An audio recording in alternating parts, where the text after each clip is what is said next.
Hello everyone, this is Matthew from I Love Free Software TV. In this video, I'm going to show you how to enable Windows 10 Sandbox.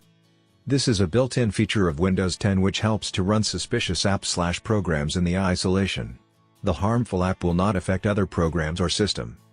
Currently, this feature is available in Preview Build 18305 or higher of Windows 10 Pro and Enterprise editions, but it will come in the stable release also.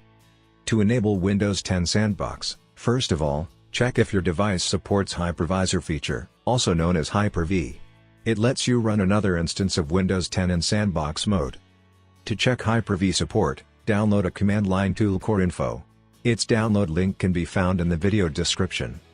Open command prompt window by admin rights.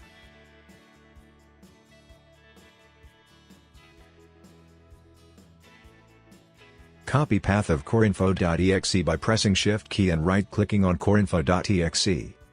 Paste the path on command prompt window, press space and type V. Execute the command. This will show if your device supports HyperV. If yes, enable this feature. To enable HyperV, click on the search box, type Windows Features, and press Enter key. Windows Features box will open. In that box, enable all HyperV options.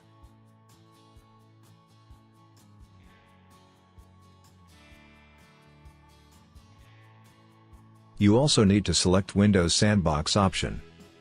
Press OK to save the changes and then reboot your PC. Now click on the Start menu, scroll down the list, and select Windows Sandbox. Windows Sandbox window will open. There you can use Start menu, search box, etc. to run the applications in Sandbox mode. When you will close the Sandbox window, everything related to that window is deleted permanently. This is how you can enable Sandbox mode in Windows 10. If you like this video, hit the thumbs up below and remember to subscribe to this channel for more videos.